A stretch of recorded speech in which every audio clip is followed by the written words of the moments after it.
ازيكم عاملين ايه؟ يا رب تكونوا بخير. معاكم مستر صلاح ابراهيم، وان شاء الله النهارده هنبتدي في شرح اول شابتر في الفيزيكس في secondary 2. Before we start, let me ask you a question. If we have a stone, okay, and when this stone is dropped out into a pond, as you see, the ripples begin to spread out across the surface of this pond, as you see here. That's right? Okay. So the tiny waves carry the energy, but there is no actual flow of water, just only carry the energy. So we can say these water waves just the up and down of movement in water. There is no actual flow of water, okay? And also we have a lot of sorts of waves, okay? A lot of sorts or a lot of types of waves, as sound waves, radio waves, light waves, you can say TV waves, X-rays. All of these are waves. So who can tell me what is the definition of waves, or what waves mean, okay, or what is the function of waves? So we can say the waves, it's only the disturbance that transfers energy from one point through the matter to another point. That's right. So we can say waves carry the energy, not the matter, okay? So as you see, it's only the disturbance in the matter or in the medium, okay? So we can mention a lot of types of waves or sorts of waves, like as you said before, light waves, sound waves, water waves, electromagnetic waves, or the electromagnetic spectrum we'll note in the next chapter. These include X-ray waves, gamma rays, infrared waves that we use it in James Webb telescope, as you know. Also we have ultraviolet, we have the visible light. All of these are waves, okay? So we can classify the waves into two types. The first type is mechanical wave, and the second one is electromagnetic waves. As we know before in previous stage, the mechanical wave need a medium to transfer, but the electromagnetic wave doesn't need a medium to transfer, okay?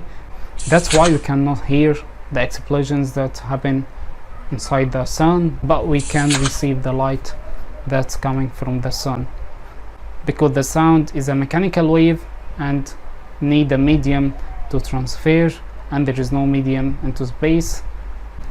And the light is electromagnetic waves that can transfer through the space.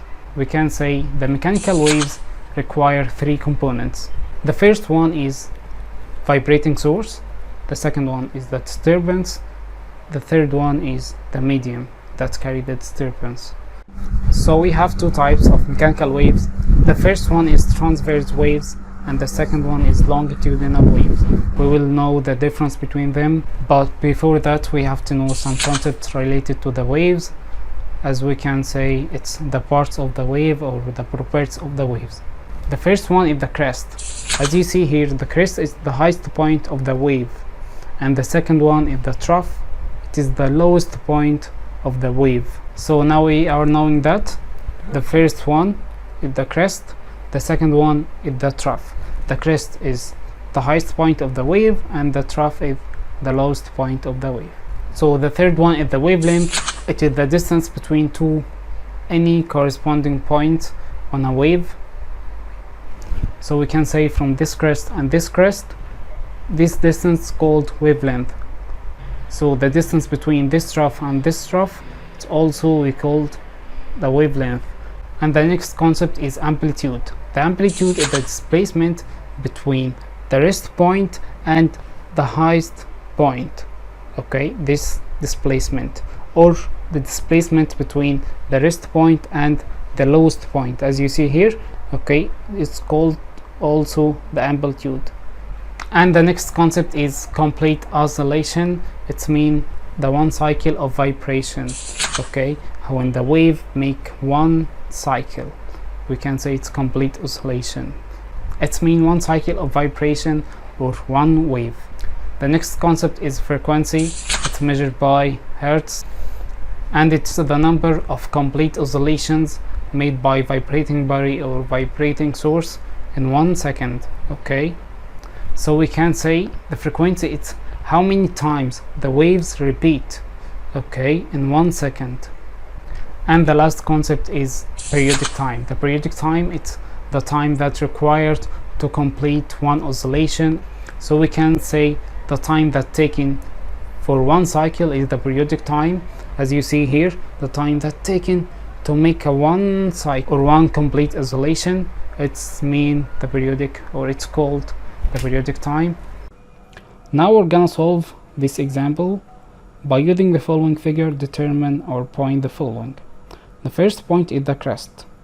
To determine or point the crest, we have to identify the crest first. As we already know, it is the highest point of the wave. That's right. So this point can be the crest, or this or this. You can choose any one of them. The next one is the trough. The trough is the lowest point of the wave. That's right. So it's the lowest point of the wave, or this or this. The third one is wavelength, or lambda. This symbol, it's called lambda. Okay. To determine the wavelength, we have also identified the wavelength. The wavelength, as we already know, it is the distance between any corresponding points on the wave. That's right. The same point on another wave. Okay. So from this crest to this crest is a wavelength. That's right. The distance between them. Okay. Or we can choose the distance from this crest to this crest also. Okay. Or we can choose from this point to this point also, it's equal the wavelength, or the distance between this point and this point. Or we can choose this point and this point, because they are the same point in the next wave. That's right. So we can say on these points corresponding points, as we know. So the wavelength, the distance from here to here, or from here to here. You can choose any distance, but be careful. This scale is not the distance scale. Okay, it's the time scale. So we can't say the distance between the two corresponding points, it's here from this point to this point is 2. No, this is a time scale. If it was the distance scale, you can say, yeah, it's 2 meters or 2 centimeters. Okay. The next one is the amplitude. The amplitude is the displacement between the highest point and the rest point, or the displacement between the lowest point and the rest point. So it can be represented by this displacement, okay, or this displacement. So here the displacement is equal 1, okay, and this is equal -1, but it's vector quantity, as you know in the previous year, so it will be 1. So the amplitude here is equal 1 meter, because its unit is meters. The next one is complete oscillation, or the cycle. We have to determine one cycle.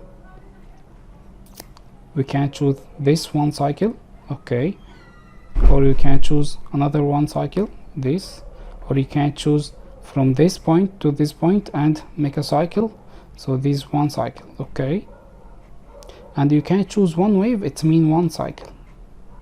So let me tell you something. The wavelength, it's the distance of one wave. The distance of one wave. This one wave or one cycle, okay, from this point to this point. So the distance from here to here, it is the wavelength. If this is the distance scale, not the time scale. The next one is periodic time. Its symbol is T capital, not T small. Any time will be T small, but the periodic time will be T capital. To know the periodic time is the time required to make one cycle. That's right. Okay, so here the time is 2 seconds.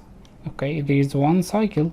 Okay, so the time that taken to make one cycle on one wave, it's equal to 2 seconds. This is a one cycle. Okay, or we can calculate it by another method, by this rule. The T capital, or the periodic time, equal time over number of cycles. Total time over number of cycles, or number of waves. The total time here is 6 seconds. Okay, and the number of cycles, this one cycle, and the second one, and the third one. So we have 3 cycles. The time is 6 seconds, and the cycles is 3 cycles. It's equal also 2 seconds. The last one is the frequency, and the frequency, it is the number of cycles in 1 second. Okay, we can calculate it by this method. This 1 second, that's right. Okay, we have how many cycles? Okay, we have only half cycle, that's right. So the frequency it will be 0.5 hertz. Or we can calculate it by another method also, by this rule, the inverse of periodic time. That means the number of cycles over time, over total time. The number of cycles we already know, it's 3, that's right, and the time is 6. So it will be 3 over 6 equal 0.5 hertz also. Okay, so now we finished the first part.